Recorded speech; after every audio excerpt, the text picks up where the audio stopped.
CBI সন্দেশখালীতে NSG কে ডাকে, কিন্তু press release করা হয় সিবিআই তরফে। সেই প্রেস রিলিজেই শেষে স্পষ্ট করা আছে যে দেশি বোমার মশলাই উদ্ধার করা হয়েছে, দেশি বোমায় নিষ্ক্রিয় করেছে এনএসজি। যেমনটা ভাবা হয়েছিল যে মারাত্মক কিছু পাওয়া যাবে, মারাত্মক কোনো বিস্ফোরক পাওয়া যাবে, যে কারণে আমরা দেখেছিলাম যে রোবট আর্ম ব্যবহার করা হয়, এনএসজি কে ডাকা হয়। কিন্তু শেষমেশ সিবিআই এর যে প্রেস রিলিজ তাতেই স্পষ্ট যে মারাত্মক কিছু পাওয়া যায়নি, দেশি বোমার মশলা পাওয়া গেছে এবং দেশি বোমায় নিষ্ক্রিয় করেছে এনএসজি।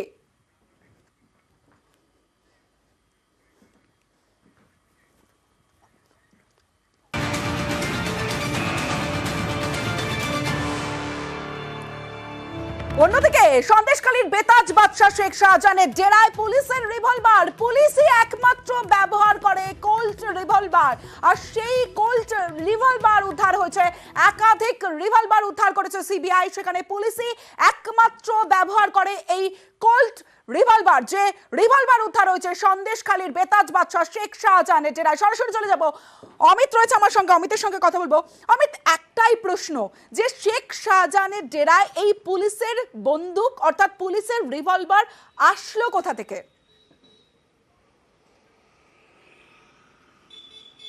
একেবারেই কিন্তু এই প্রশ্নই কিন্তু ভাবাচ্ছে সিবিআই। কেন্দ্রীয় তদন্তকারী সংস্থার যে তালিকা যেটা প্রকাশ করা হয়েছে সিবিআইয়ের তরফে, যে অস্ত্র ভাণ্ডারে কি কি অস্ত্রগুলো পাওয়া গিয়েছে, তার মধ্যে বিদেশে তৈরি রিভলভার যেমন রয়েছে, আমাদের ভারতীয় রিভলভার রয়েছে, তেমন পুলিশ যে ধরনের রিভলভার ব্যবহার করে, কোল্ট অফিসিয়াল পুলিশ রিভলভার, সেই রিভলভার কিন্তু একটি পাওয়া গেছে। তাহলে কোথাও কি লুট হওয়া অস্ত্র বা পুলিশের ব্যবহার করা রিভলভার কি এই অস্ত্র ভাণ্ডারে রাখা হয়েছিল? এই পুলিশের ব্যবহার করা রিভলভার কোথা থেকে এলো, এই বিষয়টি কিন্তু ভাবাচ্ছে সিবিআই কর্তাদের।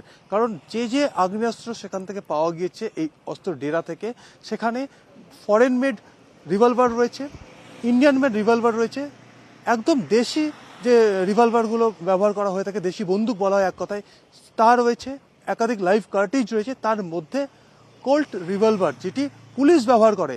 তো তাহলে কোথাও গিয়ে কি লুট হওয়া বা ছিনতাই হওয়া পুলিশের রিভলভার কি এই ডেরায় এসে রাখা হয়েছিল, সেখানে রাখা হয়েছিল, লুকিয়ে রাখা হয়েছিল? তাহলে কোথায় লুট হলো বা কিভাবে এলো এই শাহজাহানের যে অস্ত্র ডেরার মধ্যে এই পুলিশের রিভলভার?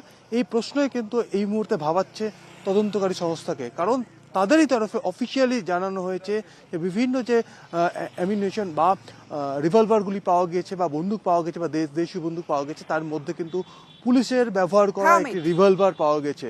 তাহলে কোথায় লুট হয়েছিল সেই রিভলভার, কিভাবে শাহজাহান ঘনিষ্ঠদের কাছে বা শাহজাহানের অস্ত্র ডেরায় এসে পৌঁছলো, এই বিষয়টি কিন্তু এখন ভাবাচ্ছে তদন্তকারী সংস্থাদের। কারণ বিস্ফোরক, একই সঙ্গে যে সমস্ত আগ্নেয়াস্ত্র পাওয়া গেছে, তার মধ্যে এই পুলিশের রিভলভার কিন্তু কোথা থেকে এলো, এটাই ভাবাচ্ছে তদন্তকারী আধিকারিকদের। বেশ অমিত। হেডলাইন্স।